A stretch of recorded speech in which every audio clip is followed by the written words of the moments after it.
Yes, Regi hapa. Kutoka kwenye video ya mwisho niliyoupload inayohusiana na Mavic 4.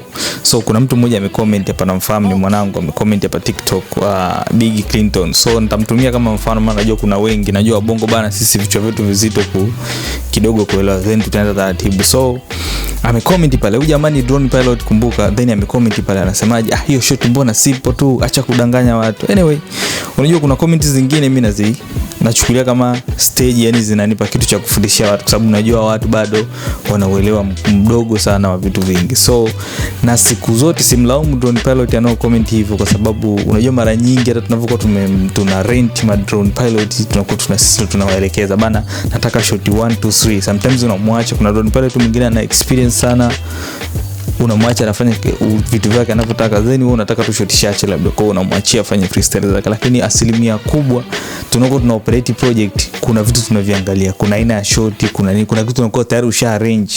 I mean kwenye shot list tunakuwa usha arrange, nataka shot 1 2 3. So moja kati ya shot ambazo nilizielezea kwenye Mavic 4 ni shot ya Royal Tour. Then drone pilot kaja comment pale akasema hiyo shot ndio kupata, ukiangalia anatumia drone za zamani, hana drone mpya. Afadhali angekuwa na Mavic 3 basi Pro, tungeona kidogo ana uwezo kuipata, kwa sababu pale kuna zoom lens. So challenge kubwa ya hii shot, lazima uwe na zoom lens, yani lazima iwepo zoom lens ili uweze kuipata. So ni shot moja ambayo ni expensive. So ukiangalia kwa nini tunaweza expensive shot, kwa sababu kama mliohudhuria Buge session nilijaribu kuelezea expensive shot ziko za aina ngapi. So kwa nini tunaweza expensive shot au golden shot? Hizi ni zile shot ambazo huwezi kuzipata kizembe, yani lazima ufanye effort ya ziada. Kwa mfano shot moja hapo unaweza kuona ni simple sana, ni ufanye movement ukiwa kwenye aperture 1.4 ama aperture 1.8. Yani una depth of field nyingi, alafu ufanye movement na picha wewe umeipata. Kwa mfano una shoot sura ya mtu lakini umeweka aperture 1.8, then mtu anatembea au anakimbia na wewe umempata vizuri bila kuhama. So hiyo ni expensive shot. So hiyo inawachanganya watu wengi kupata. So kupata hiyo shot kuna vitu inabidi uvifanye.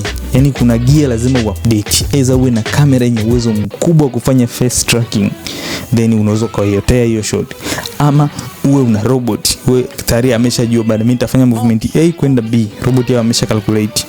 Kuna robot. Sasa mtu akiangalia ile shot anaweza kusema bana hii shot is simple, lakini utoboi ndugu yangu, yani bila kuwa na gear nzuri utoboi kwenye hiyo shot. So kwenye hii shot hii iliko hata kwenye home back. Turudi kwenye shot yetu ambayo nilikuwa naiongelea.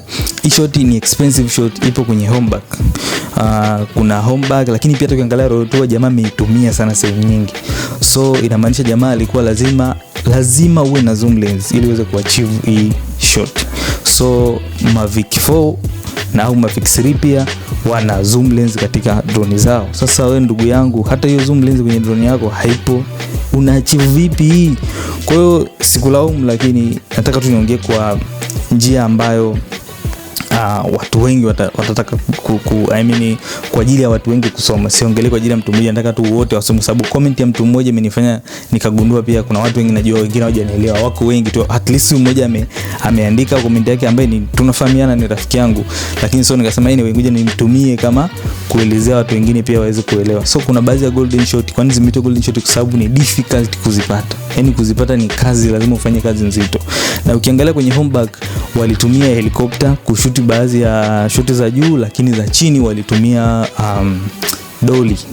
Walifanya dolly movement. Kwa hiyo lazima kamera iwe kwenye stability na lazima uweze kufanya I mean zoom lens, lazima ihusike zoom lens. Sasa unavyoniambia unaipata hiyo shot na drone ya kawaida, hapo mimi ndio nakuwa sikuelewi, lakini pia sikulaumu kwa sababu tunaelewa the more unapokuwa drone pilot unakuwa vitu vingine hauvijali. Hauwezi kaangalia mambo ya shot, huwezi kaangalia mambo ya nini. Wewe ushazoea kazi yako ni kurusha drone. So kuna baadhi ya vitu unakuwa, lakini make sure unasoma, make sure unaongezea vitu vingine, ideas zingine. So kama hiyo new drone imetoka nimeelezea, nenda kajifunze vitu, jaribu kuchimba au angalia kwenye nani za watu wengine hivyo. Tuendelee kuchimba, kuendelea kuelewa vitu vyako. So the more you are a drone pilot, be there, yani hivyo pale, jua kabisa shot gani mpya, vitu gani vipya kuvifanya, ipi ni expensive shot, jinsi gani kuipata. So hivyo ndio vitu vya muhimu vya I mean vya kujifunza. Mpaka next time.